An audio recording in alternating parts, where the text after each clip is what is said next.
Narito ang ulo ng mga balita sa mga oras na ito. Operasyon ng Senado, inaasahan ni Pangulong Ferdinand R. Marcos Jr. na babalik na sa normal sa ilalim ni Senate President Sherwin Gatchalian. 24 na Pilipinong nakulong sa Russia, inanunsyo ni Pangulong Marcos na makakauwi na sa bansa. Sa pangunguna ng ilang opisyal ng pamahalaan, masiglang idinaos ang 165 karawan ni Rizal sa makasaysayang Rizal Shrine.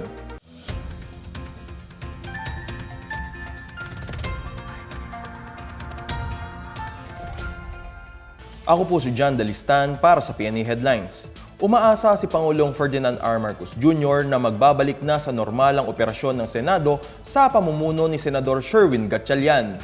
Sa isang panayam habang nasa Russia, sinabi ng Pangulo na dapat pagtuunan na ng pansin ng Senador ang pagpasa ng mga priority bill ng administrasyon. Karamihan aniya sa mga panukalang batas na inaasahan niyang tatrabahuhin ng mga Senador ang mga batas na makatutulong sa pagtugon sa epekto ng krisis sa langis sa Middle East. Susuportahan ng Pangulo ang anumang desisyon ng Senado hanggat dumaan ito sa tama at legal na proseso. Matatandaang nagpatawag ang Pangulo ng special session sa Kongreso para maipasa ang mga batas na magpapalakas sa pagtugon ng gobyerno sa iba't ibang issue tulad ng serbisyo publiko, kalusugan, edukasyon at ang epekto ng lindol sa Mindanao. Inihalal si Gatchalian bilang Senate President sa naturang special session noong Miyerkules sa gitna ng hidwaan sa liderato. Samantala, pinabulaanan ni Pangulong Marcos na magkakaroon ng balasahan o tanggalan sa gabinete kaugnay ng plano niyang magtalaga sa gobyerno ng mga natalong kandidato mula sa 2025 elections. Ito'y matapos lumabas ang posibilidad na hirangin muli sa gobyerno si dating Interior Secretary Benhur Abalos. Ayon sa Pangulo, gusto niyang maging aktibo si Abalos sa kanyang administrasyon pero paglilinaw niya, hindi ibig sabihin na may matatanggal sa gabinete sakaling matuloy ang pagpasok ni Abalos. Nagbitiw bilang Interior Secretary si Abalos para tumakbo sa pagkasenador noong 2025 elections pero natalo siya sa bilangan. Inanunsyo ni Pangulong Marcos ngayong Biyernes na makakauwi na sa bansa ang 24 na Pilipino matapos makulong sa Russia sa loob ng 9 na buwan. Sa ginanap na bilateral meeting kasama si Russian President Vladimir Putin sa Kazan, Russia, sinabi ng Pangulo na biktima ang mga Pilipino ng illegal recruitment. Sa kanyang Facebook post, nagpahayag naman si Marcos ng pasasalamat sa presidente ng Russia sa tulong nito sa paglutas ng kaso.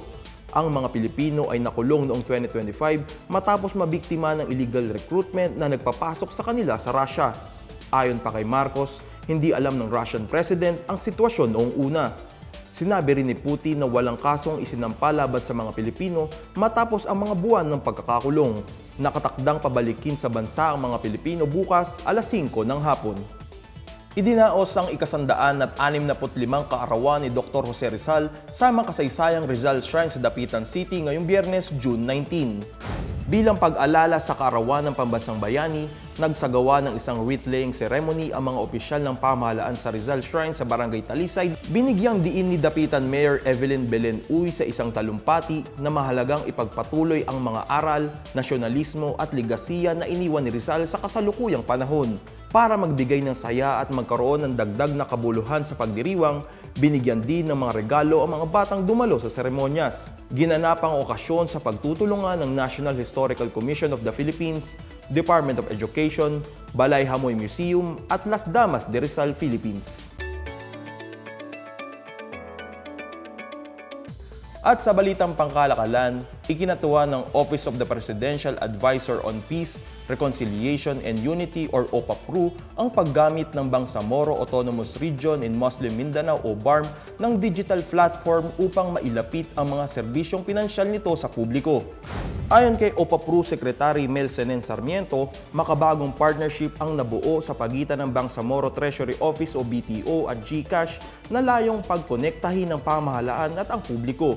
Sa pamamagitan aniya ng isang digital platform, magiging madali at mabilis ang transaksyon ng mga komunidad sa rehiyon na matagal nang may problema sa pag-access sa mahalagang serbisyo ng gobyerno. Dagdag pa ni Sarmiento, hindi lang ito pagpapaunlad sa teknolohiya, kundi isang strategic investment tungo sa kapayapaan at kaunlaran sa BARM.